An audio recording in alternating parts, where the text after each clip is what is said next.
should we touch on like some of the recent newsy type stuff, like James Gunn and the terrible Terminator sequel title? And what? Okay, what's the terrible Terminator sequel? I didn't even hear about the Terminator sequel. Okay, so Terminator 6 is going to be called Terminator Dark Fate. Oh my God, I just see this.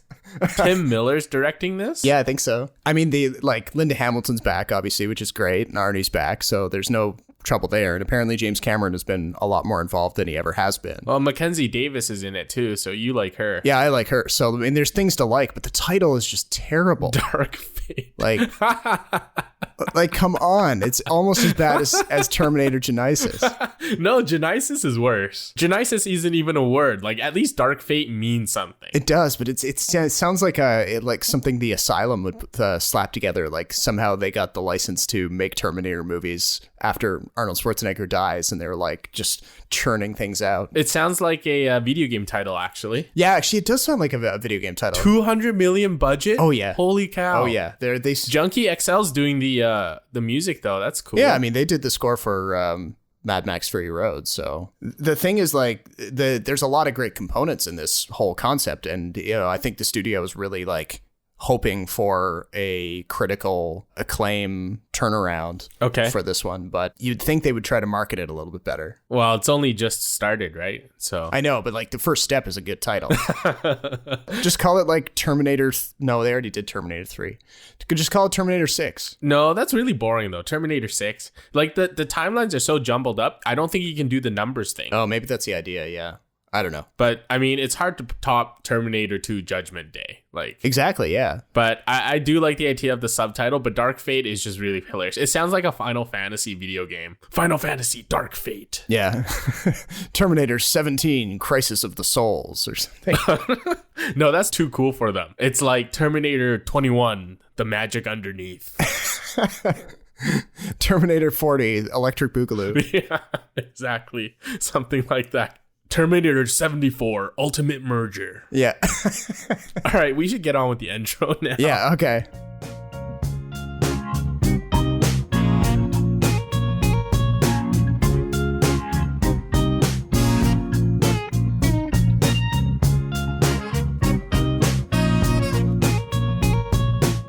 Hello, welcome to the show. This is episode 46 of the Extra Buttery Podcast. This time on the show, we're going to be talking a little bit about Jordan Peele's latest horror release, Us, is follow-up to the critically acclaimed and very financially successful movie Get Out from several years ago. Then we'll also touch on a bit of a classic rewatch that Jason did recently, revisiting a movie that was once considered one of the worst box office bombs of the 90s, Waterworld. But Jason rewatched it recently and has a few thoughts on it. And then we'll just touch on a couple of newsy bits for the rest of the episode. We're going to be talking about James Gunn, maybe some Toy Story 4, and anything else that kind of comes to mind. But coming to you from Toronto, my name is Robert Snow, and joining me from Vancouver is my co-host Jason Chen. How's it going? Good, how are you? I'm doing all right, considering the fact that I have had no internet in my apartment for 2 weeks. Normally we record these episodes via Skype and sync everything up in post. But we're kind of going with a bit of a jury rig situation here where you're using Skype to call me on my smartphone and then doing the syncing up afterwards. But needless to say, I'm not very happy with our Canadian telecom companies at the moment. Well, no one ever should be happy with them. They're awful. Got to keep them on their toes, but I mean, this is getting a little bit stupid. Like I've said before many times via text, Rob, this is a good chance to take a little time away from the internets. Yeah, I guess you're right. I mean, there's some value in that. I've been doing a lot more reading, which is probably good for me. Not getting as far behind with my New Yorker subscription, which, makes me sound super fancy. Well, you have a nice reading chair too, don't you? To go with it. Oh, yeah, that wingback that I have. Yeah, that thing's pretty sweet. Yeah, exactly. So you can smoke a pipe and wear your bathrobe, your silk bathrobe with your initials engraved on the breast pocket, and maybe it's got a little like fur lining to it, fur or whatever you want. And then a butler has to be British. Has to be. Oh, yeah. Brings you yeah. like a cup of coffee or tea. You're probably into tea. Yeah, I mean, I kind of alternate, coffee in the morning, tea in the evenings, Oh, wow. Look at this guy. Yeah, super caffeinated, I guess. No, just super fancy. No, but I have been doing a bit of reading. I've been catching up on, I still have I'm one of those people who like buys Blu-rays when they go on sale and then kind of stockpiles them without actually watching them. Me too. I'm this way with books, magazines, movies, and now I just have piles of shit everywhere. Well, not shit, but just piles of stuff everywhere. Yeah, just stuff. And when the internet goes down, you can kind of circle back around and catch up with it. So I've been doing a bit of Bond rewatching. I've got one of those 24 disc complete series box sets. A couple of ones in there that I hadn't seen before. So that's been some fun time. Which one did you recently see for the first time? So today, actually, before we recorded, I watched the Timothy Dalton movie, the second one that he made, License to Kill. Yes, that one's awesome. That's one of my favorites. Oh, really? Yes, Timothy Dalton's a great Bond. He's like a really dark Bond, but I thought he was like... Well, that's the thing, right? I mean, the Bond series has always been known for kind of oscillating between like darker Bonds and more comedic Bonds. Yes. And Timothy Dalton came around after a run of like 7 movies with Roger Moore, who was always more jokey and less kind of emotionally invested in the role, you might argue. But I mean, his is a particular style, and Timothy Dalton has his style. But yeah, like you really tell in both The Living Daylights and License to Kill that the violence is a lot more in your face. Yeah, Felix Leiter, man, holy hell. Yeah, like Felix gets his leg and arm bitten off by a shark, for Christ's sake. I mean, Benicio del Toro gets ground up in like a giant spinning grinder machine thing that's and then blood goes everywhere. It's pretty intense. Yeah, Benicio del Toro, he hasn't aged much, eh? No, but I mean, I saw his name in the credits and I was like, yes, I know I'm going to enjoy this. But he does look very young in that role. Like he was in his early 20s or something when he played that henchman role. Yeah, but so Timothy Dalton's actually like secretly one of my favorite Bonds. Not that there's a lot to choose from, but it's a really great movie. Did you like it? I did, yeah, because I've been watching a few of the Roger Moore ones that I hadn't seen before this one. Yeah. It was a nice kind of palate cleanser. Yeah, the Roger Moore ones don't age very well, eh? No, I mean, there are some funny things like, I watched Moonraker like months ago with my brother and... yeah, Moonraker is really fun. And yeah, there's just some stuff in that, like, the transforming Venice boat scene, with all of this like slapstick comedy, and you're like, you can't believe that those kind of moments exist in the same movie universe as like the dark Timothy Dalton stuff or the, Daniel Craig cradling Ava Green in the shower in Casino Royale kind of stuff. I think Timothy Dalton took Bond to kind of like Daniel Craig, how they took Bond to places that the other Bonds never really ventured to go. Yeah. So that's why I like him. But you also went out and saw Jordan Peele's newest movie. There's a family in our driveway. It's probably the neighbors. But y'all scared of a family? Hi, can I help you? Zora, put your shoes on. If you want to get crazy, we can get crazy.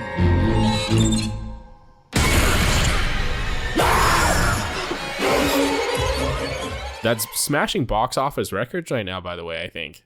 Yeah, like what's it doing? Did it do like a $70 million opening weekend or something? Yeah. So like it crushed expectations, but $70 million for a horror film on an opening weekend in late March is pretty astounding. I think this goes to show how much sort of support and power he got from Get Out. When Get Out was first released, it basically seemed that in the weeks afterwards, Jordan Peele was just getting offered deal after deal. Like he made deals for his new Twilight Zone reboot, this YouTube show that he did. It's like a YouTube original or something. And then he was just getting movie projects thrown at him left, right, and center. Kind of like when Barry Jenkins first won the Oscar for Moonlight. Yeah, this new movie kind of comes to us.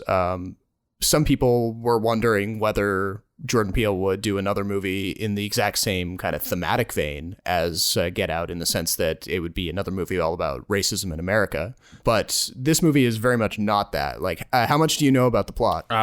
Pretty much everything. Oh, really? Have you been like reading up all of the post-movie write-ups and stuff? Yeah. Oh, well, no. I just read the Wikipedia plot entry. Oh, okay, yeah. So what did you think of that based on just the wiki? Oh, so I think it's a very interesting idea. I feel like I've read this plot somewhere else. The last final twist probably would have freaked me out a little bit, but it also felt like it would have come out of nowhere. I have no doubt that it's like well acted and well done. As I know it, though, it gets pretty bloody because a lot of people get murdered, don't they? Well, they do, but I mean, I would argue that, you know, this is very much a horror movie. So you, with the genre on its own, you would already expect a certain amount of blood and violence, but unlike a lot of other movies in the genre, this is, you know, there's some blood spatter, there's, you know, a lot of bodies by the end of the movie, but it's not really done in an exploitative way. Like, you don't get people having their guts ripped out and dangled in front of them, or their eyeballs eaten, or, you know, I think about like Eli Roth, for example, like the Hostel movies, or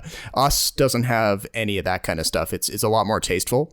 So even someone like yourself, who I know you're not a big fan of the blood and violence and gore and stuff, I think you could probably still make it through this one all right. There's also not a whole lot of reliance on like jump scares or anything like that. There are a few, obviously, because you know you've got to spook the audience sometime, but the movie is more about the kind of a steady building dread or steady tension, a lot more in the vein of like a Hitchcock movie, or probably the best parallels actually to Twilight Zone, which naturally Jordan Peele is actually rebooting himself, so he seems to be in that same headspace. I know that with Get Out as well, there's a lot of sort of ideas about race and social economic status. Does this one get pretty political as well? Is there like a message he's trying to send? Yeah, well, I was reading one take on the movie earlier today, actually, and, you know, it's not a movie that's like explicitly about race in the way that Get Out is, because Get Out naturally is all about how a black man is kind of he goes to visit his the parents of his white girlfriend for a weekend, and slowly discovers that these people are part of like a weird kind of quasi cult that takes black people and uses their bodies to move over the consciousness of the white people into these black bodies so that they can live forever. Which is a super creepy idea, very, very kind of enmeshed in various racial ideas and, conversations about race that have been had in America and other places over the past few decades. But this movie doesn't really get that much in your face with it, but it does hint at, I would say the most persuasive argument is probably the divide between Democrats and Republicans. Okay. How does that work? All of the villains in this movie, like, and since we haven't really talked about the plot very much, basically this movie is about a black family who goes on vacation to the beach in California, and they slowly realize that they're being stalked by identical twins of themselves, or doppelgangers, who are all clad in these red jumpsuits and carry these golden scissors. And slowly over a period of time, they realize that these doppelgangers are part of a far larger group that seems to have a twin for every single person in the country. And there's some sort of uprising on the go that the characters become aware of as the movie continues. So the fact that these characters are dressed all in red is a bit of a kind of color coding reference to the Republican Party. Was that really intentional? Well, we don't know, because Peele has been very careful in saying anything in particular about the themes.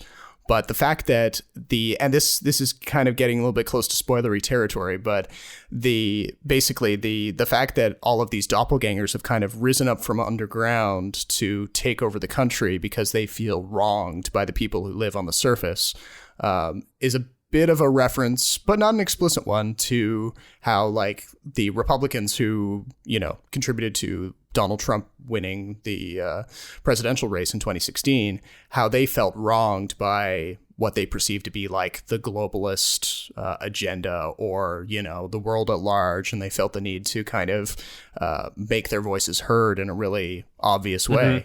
Okay, interesting. And so one reading of this movie is just that like, you know, this is a kind of a coded reference to that political event. But they don't really come out and say that. So you're more than welcome to go see this movie and find a totally different interpretation in it if you so chose. Better than Get Out? Is this a movie we should be keeping in mind for award season? It might come back up in award season. I'm not sure that it'll go like all the way to, you know, Best Picture consideration. Definitely for screenplay Right. is a different possibility. Maybe cinematography and performances. Acting? Yeah, like Lupita Nyong'o plays the wife and mother characters, or the main character in the movie, and the fact that she has to not only be this kind of mild-mannered middle-class woman and mother, but also play a kind of psychotic doppelganger of that same character is just amazing. The stuff that she does with her voice and her face and her like physical movement, like it's just a masterclass. So if nothing else, you have to see it for Lupita Nyong'o.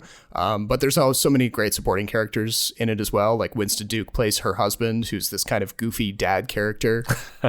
He strikes a really good balance between like, you know, injecting a bit of humor into the scarier moments, but also, you know, being a kind of guiding presence for the family. You've got Tim Heidecker from Tim and Eric Awesome's show, Great Job, in there as kind of like a kind of frenemy of the family, headed by Lupita Nyong'o and Winston Duke's characters. So he's in there as kind of more comic relief, but also a bit of a narrative kind of touch point as well. I see. So. Okay. Yeah, it's really well cast, really well directed. The revelation at the end had really strong call outs for me to the Dharma Initiative from the ABC show Lost. Just this kind of aspect of like a secret government program that's gone awry, and, you know, some sort of occult kind of layer to it. They really don't tell you a lot about what's going on. There's a bit of an exposition dump right towards the end that might make a few people groan, but it's kind of necessary to offload a bit of the questions we have.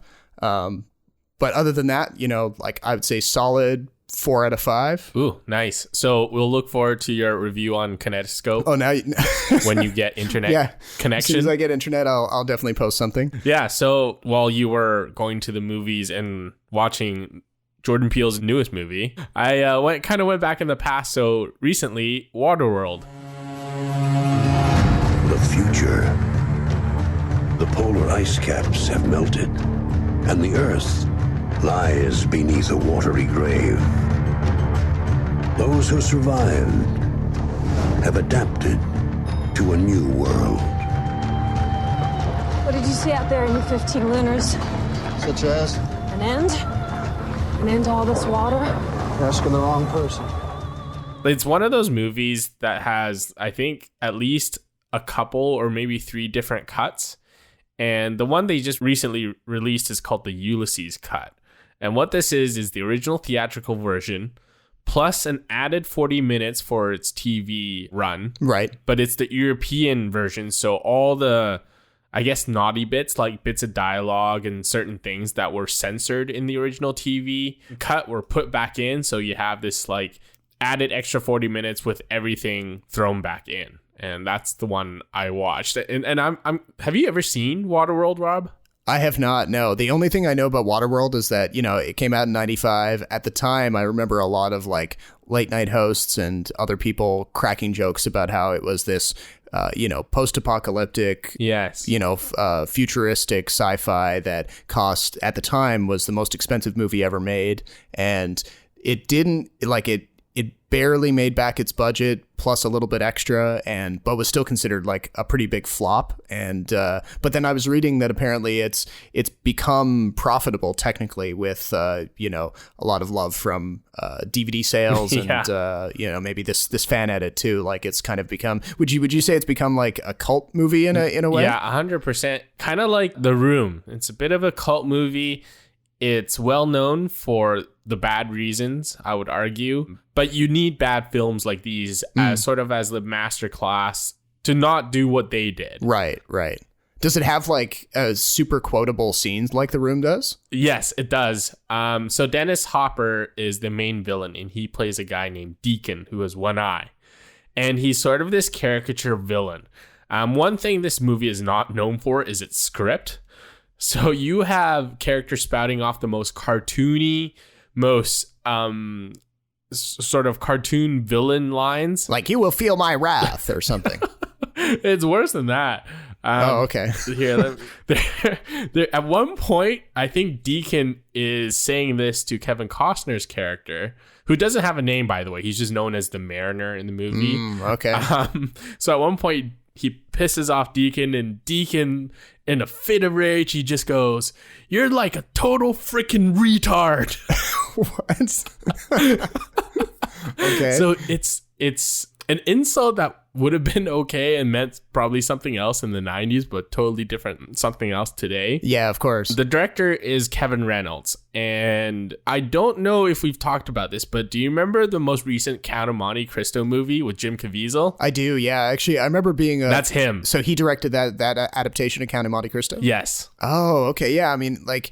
Because he's worked with Kevin Costner before, from what my brief little bit of research I did before recording. But yeah, so I guess he kind of strikes me as a bit of like a journeyman director who doesn't have a real like style, but like he can kind of come into a project and just get it done. Actually, the opposite. So oh, okay. So like Waterworld, before even Waterworld started, like sort of the seeds of like a contentious relationship between Reynolds and Kevin Costner had kind of already been laid. Okay. The year before, Kevin Reynolds had made this box office bomb, basically, called Rapa Nui. And it's an epic adventure drama about the Easter Islands. And on a $20 million budget, apparently it only grossed $300,000. Oh, yeah, that's rough. But anyway, so Kevin Reynolds and Kevin Costner had always worked together. They did Fandango in 1985. They did Robin Hood, Prince of Thieves, which was highly successful, but like critically like a failure. Like one of the worst British accents you can ever see on screen ever. And Rapa Nui was the third. So this is sort of their fourth, I think, project working together. And it's very, as you said, a very apocalyptic sci-fi. So it, in a lot of ways, it mirrors Mad Max. Right. The story is about a hardened man, in this case, Kevin Costner, who has obviously been through all sorts of trauma in his past life. And it's a film about a main character rediscovering their humanity and basically their ability to love. So in this futuristic landscape, the icebergs have melted, the entire earth, land, everything is under the sea. So in this world, the most valuable prized possession is dirt. Because if you have dirt, it means you know where there's this mystical place called dry land, which obviously self-explanatory, is theoretically an island where people don't have to live on rigs or ships or weird sort of rafts that they built themselves. And there's a special girl, in this case, a girl named Enola, played by Tina Margarino, who actually is the girl later in Napoleon Dynamite. Right. And she's got this map that's tattooed on her back, and it's supposed to be a map that leads to dry land. And she's wanted by this like vicious cult leader called Deacon, played by Dennis Hopper, who has one eye. Kevin Reynolds has already said that this film is like really heavily influenced by Mad Max, especially the second film. So there's a lot of similarities there. The cinematographer, I think, is the same too, Dean Semir. And he actually did Dances with Wolves with Kevin Costner later. Okay, yeah. So there's some kind of connective tissue there, yeah. Yeah, exactly. So this is like a project that from its surface is already quite derivative, even though it's kind of based on an original screenplay. And Reynolds and Costner have this history of working together that hasn't really worked out very well. And so this entire production goes underway, and right off the bat there's just reports of like a contentious relationship that to deal with hurricanes, delays, and I think the production ended up costing around $175 million in $95, which is like the most ever, right? Like it would be 200, well over 200 something today. Mm-hmm, yeah. And so there's a revolving cast of different staff. There's a guy named Mark Isham. He was supposed to score the whole movie, but he was like from a synth background, I think, and synth was kind of falling out of favor by the 90s, so they brought in James Newton Howard. And it's weird because the score dramatically changes at moments. Like there's like quiet sounds, and then there's like epic orchestra sounds. And then at one point there's like the Peter Gunn theme. You know what I'm talking about? The one from like the Blues Brothers.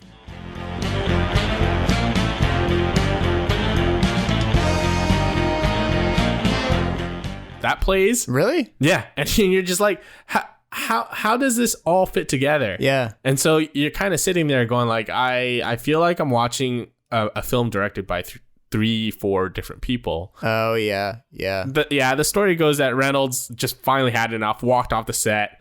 Kevin Costner, this was his project. He wanted to run the show. He wanted to direct. He wanted to star. He wanted it done his way.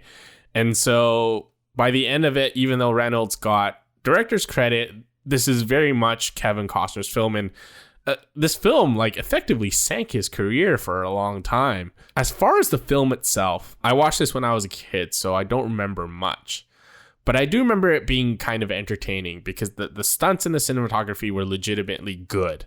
It had all these warts, but there were things that were well done, and it was well replicated in amusement parks. And I remember watching the show at, I think it was like in Florida or whatever, and it was actually awesome. So that part holds up really well because, like Fury Road, they use a lot of practical effects. Right, of course, and they shot it in this like massive like container or tank type environment that would eventually be used for the similar water scenes in Titanic, I think, a couple of years later. Yeah, exactly. And they used real stunts. They used real jet skis. A lot of the explosions were real. So that was great. The thing with this movie, though, is that because there's so many changes from beginning to end, it's a very uneven movie.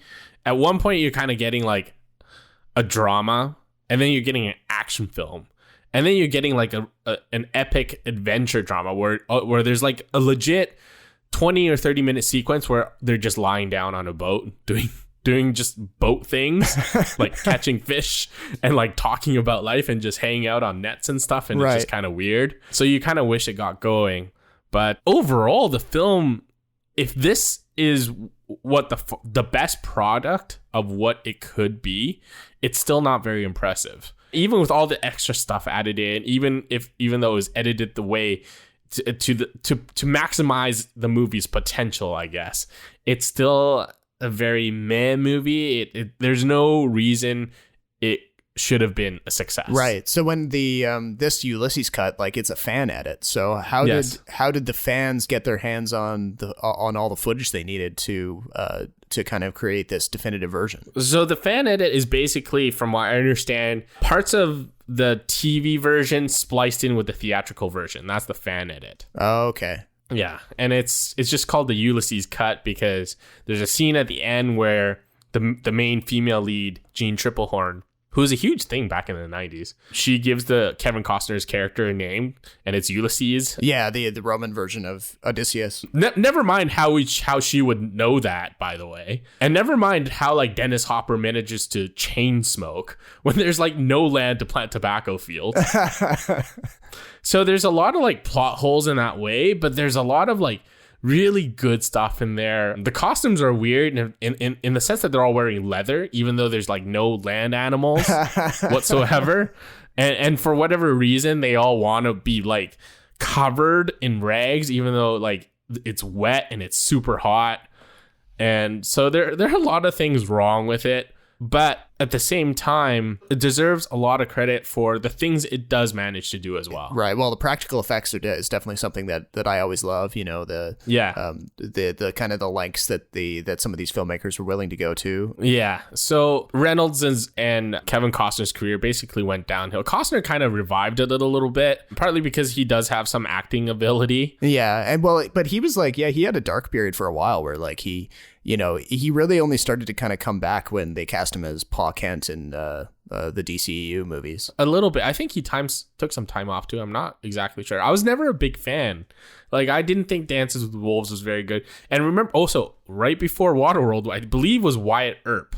And that was a huge bomb too. Oh, yeah. But Kevin Reynolds had made his name of, like, being this, like, epic adventure film auteur, but his films just never managed to find the right tone, the right runtime.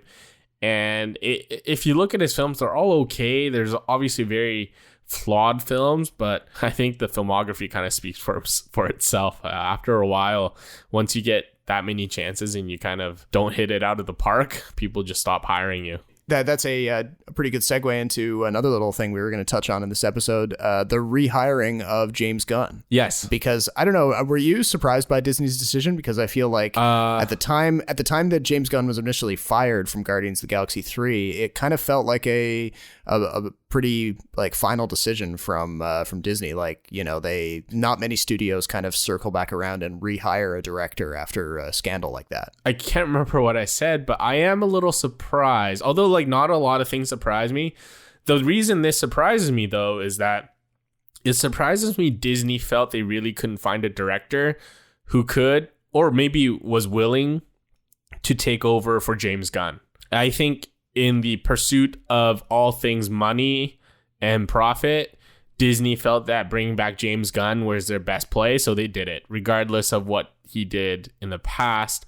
The only thing is that I think this shows the difference between James Gunn and Kevin Hart. Oh yeah, he was going to host the Oscars, but then refused to apologize and was very unapologetic and was never asked back. And the Academy basically realized they don't need a host. Meanwhile, James Gunn sort of stayed out of the spotlight after this and, you know, didn't really shit talk his employer or anything like that and got his job back. So kudos to him, I guess. But he just shows you how the world works. It's interesting, too, that like if you think about some of the reactions of the principal cast to the initial firing decision, like especially Dave Bautista was making a lot of noise about it and, you know, kind of suggesting that he might not return as Drax in Guardians 3 if James Gunn wasn't restored.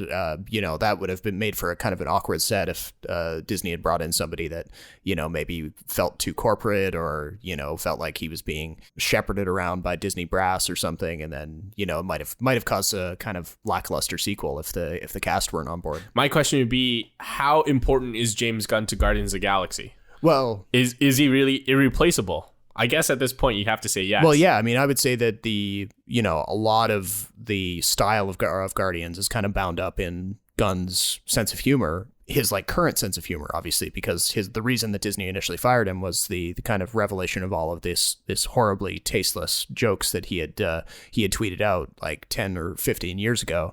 And obviously his tastes have changed, and he had apologized many times previous to Disney's decision. Yeah, like there's something about the Guardians movies, both the kind of self-awareness of the characters, their willingness to kind of break the fourth wall, and certainly like the music choices in the soundtrack that feels like something that's very unique to Gunn. Not saying that another director couldn't replicate it, but maybe it wouldn't have felt quite like Gunn. When is that coming out though? Because I think he's doing something else right before, isn't he? Yeah, so I mean, he was snapped up by the opposing team, as it were, to produce a movie or to direct the Suicide Squad sequel / reboot for Warner Brothers. There's still like some kind of conflicting reports over what exactly that movie is going to be. Apparently, Will Smith has a scheduling conflict, so he won't be back to reprise his role as Deadshot.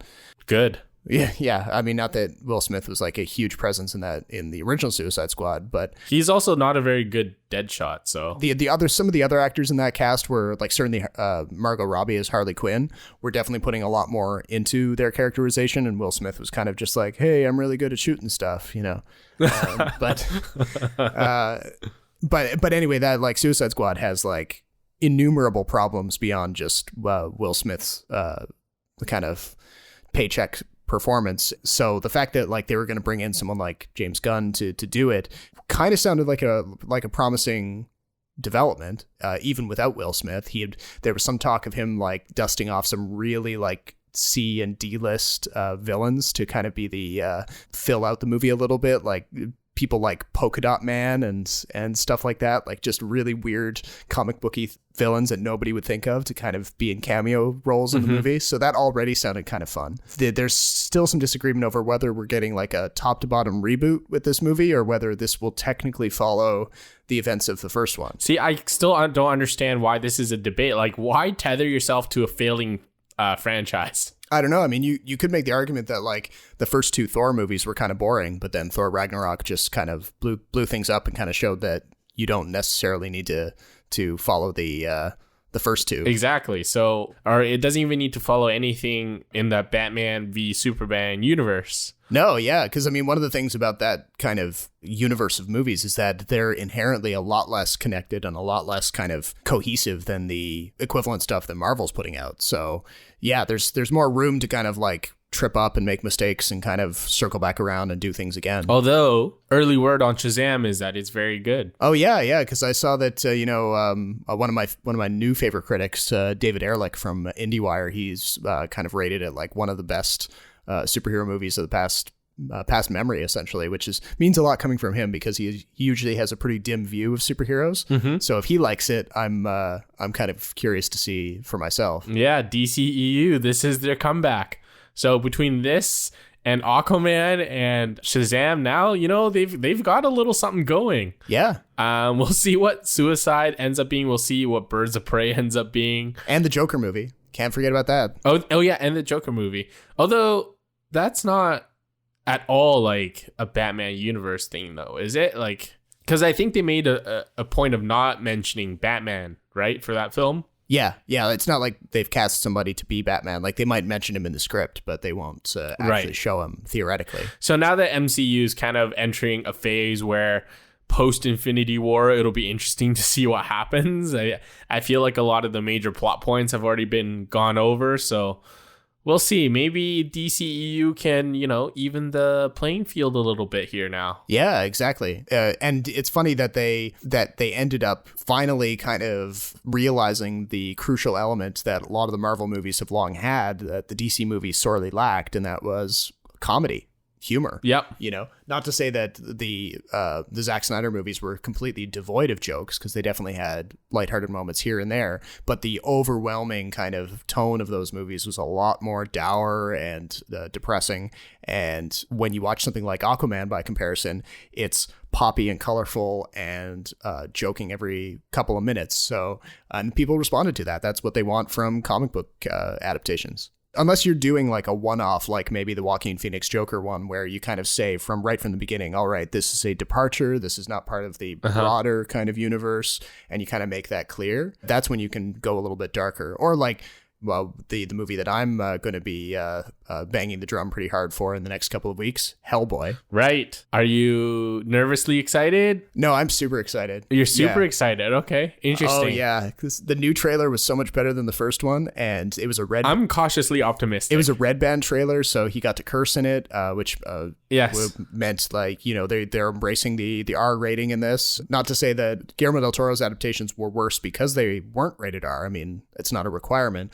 But it's clear that they are doing something different here, and it's a different flavor of Hellboy. So that's pretty awesome. It's actually like a crazy year for superheroes, because we just had Captain Marvel, obviously, and Aquaman, and now we've got that coming up, and we've also got Dark Phoenix.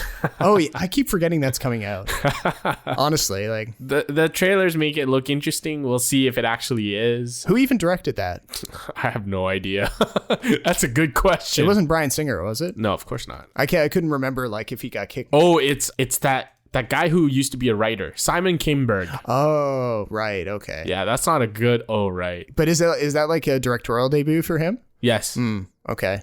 I believe he also wrote the screenplay. I was surprised because the trailer came out and I was like, oh, wait, this wasn't delayed. And then Jennifer Lawrence popped up as Mystique in it. And I'm like, wait, I thought she left. Like, I couldn't. It's this history of these like recent X-Men movies is so blurry for me that I couldn't even remember like how many more movies Jennifer Lawrence had committed to be in. I have a real soft spot for X-Men, I think. I know you do, yeah. There are a couple that are bad, but some of them are quite good. But I do think Jennifer Lawrence is going to get killed off within the first half hour of the movie. But why would she be killed? She has to. Why would she be killed off? Like, aren't these the young superheroes? Yeah, but she's sort of the leader, and at one point she needs to leave or die so Cyclops can take over. Oh, okay. And there has to be some sort of sacrifice in the film for Jean. She always ends up killing someone who is important to her, and I feel like that's going to be Mystique. And so her death kind of brings in Jessica Chastain. Jessica Chastain unleashes Phoenix, and Jean Grey goes crazy. Blah, blah, blah, yada, yada, yada. Magneto and Xavier have their little chess match, and, you know, Bob's your uncle. X-Men movie. Script doctor right here. They're kind of achieving like a sort of a James Bond level of like, you know, classic components that every single one needs at this point. Yeah, because I think there are a lot of social themes that X-Men touches on, but never ever elaborates, frustratingly. Yeah, it's just like, oh, you know, mutants are like racism. Yeah, and then they never go anywhere with it. And you're just like, no, that's the most interesting part. Come on. So I think this is like The Last Stand, but like a sort of reboot / sequel, re-sequel. Right. Yeah. I don't know how you call it, but the Dark Phoenix timeline has been done before, but they're just doing it again for God knows why. But I'm still kind of excited for it, but we'll see. After this summer's over, I think we can sit down and do a nice little review of all the superhero franchises, because we're closer to the end than the beginning now. At some point, it's gonna die out. You say that, but like, I don't know. No, it is. Like, it's gonna be less popular at some point. Some other new genre will come back.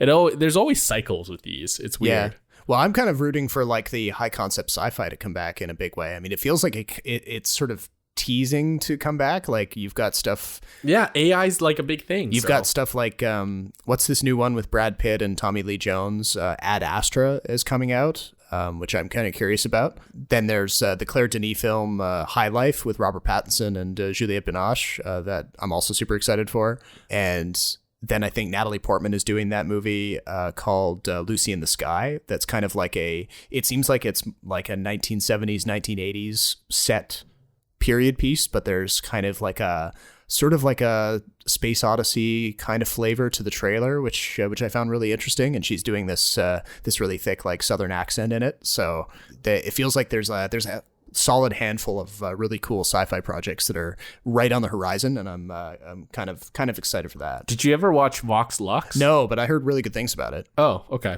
So I hear that's another one of those like kind of sci-fi things. It is. I thought it was just about like pop stars. Yeah, but it's very like abstract, I would guess. I heard some certain ideas and certain scenes in there. Oh, okay. Kind of are more about the imagery as opposed to realism. And while we're talking about upcoming stuff, the trailer for Once Upon a Time in Hollywood dropped. Oh, yes. Okay, so I'll tell you my initial thoughts and you can agree with me or not. Okay. Thankfully, the Sharon Tate murder, I don't think it will be a central part to this story. No, like Tarantino has said that a couple of times. Like, he's not making it like a drama about Sharon Tate. It's about like she kind of pops up because she was a big star at the time. And then I think it's going to be sort of like The Nice Guys, where it's going to be a Brad Pitt and Leo DiCaprio show, and they kind of play off each other as foils. Yeah. And I think the Sharon Tate murder is going to be like a certain, like maybe a key turning point for both of their, or maybe one of their character arcs.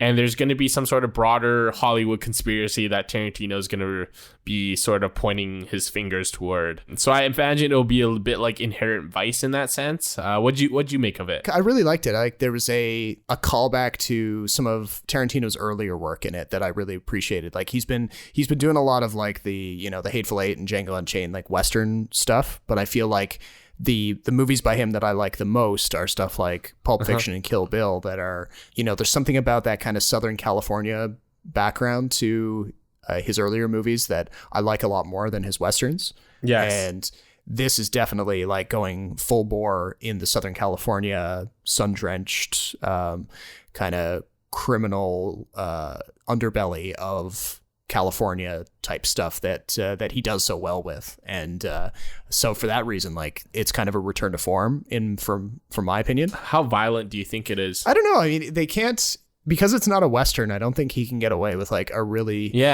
gory kind of shootout or anything. I mean, obviously if he depicts the Manson murders at all, there will be some blood. Yeah, I think that'll happen off screen, if anything. Yeah. And did I see like Colin Firth playing Charles Manson in like one of the insert shots? No.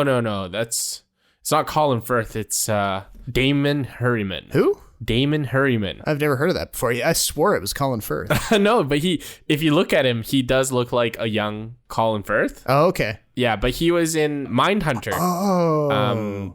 That Netflix show I was telling you about, that's really, really, really good. He plays Charles Manson in that series too. So He does? That was the joke, that he played Charles Manson in 2 different productions. He's definitely typecast now. Oh yeah. Well, but overall, like I am pretty excited for that. Like and it's coming out in like the summer, which is like a great time for, like it's warm outside. They're doing like a Southern California vibe in the movie, so it's there's some kind of immersion on the go there. So like fingers crossed, like if Tarantino sticks to his stated plan of only making 10 features, this could be a good kind of penultimate Tarantino film. Yeah. And speaking of Kevin Costner, I forgot to sort of say this too, is that he's got a new movie coming out on Netflix. Oh yeah, what's that? The Highwayman. Oh yeah, he's teaming up with Woody Harrelson. He's playing like one of the marshals who killed Bonnie and Clyde. Yes, he plays a Texas Ranger who hunts down Bonnie and Clyde, and it's directed by John Lee Hancock, who did The Blind Side. Oh yeah, okay. And The Founder. So interesting sort of turn for him, because this is probably a bit more action oriented, but well, and kind of like he obviously from having been in the Untouchables, like that's very familiar territory for him, like 1930s gangster stuff. Did he do The Untouchables? Who am I thinking of? Yeah, he's in The Untouchables. He's the star of The Untouchables. John Lee Hancock? No. Kevin Costner. Oh, yes. Okay, Yeah. okay, yeah. Thought you were talking about director, but yes, okay. So yeah, Kevin Costner. If you want like a very American actor to play parts of American history, you go to Kevin Costner. Yeah. Costner, Eastwood. Those are the 2 guys you go for, specifically American stories. Yeah. Has Eastwood ever directed Kevin Costner though? And Clooney too. There's something about these 3 people that are just like uniquely American. Yeah. Yeah.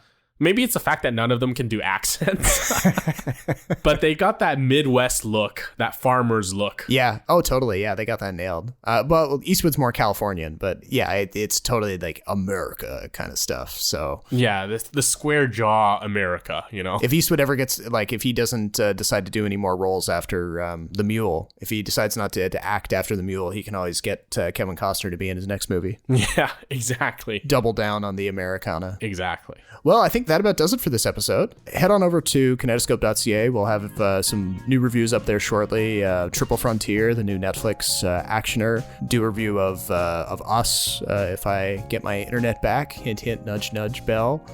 Of course, with all of these superhero movies dominating the multiplexes in the coming weeks, we'll have coverage of those as well. But until the next episode, my name is Robert Snow in Toronto. And my name is Jason Chen in Vancouver. Be sure to check us out on the web, kinetoscope.ca. Email us if you have any questions or comments, kinetoscopereviews@gmail.com. And we will talk to you next time. Thanks for listening.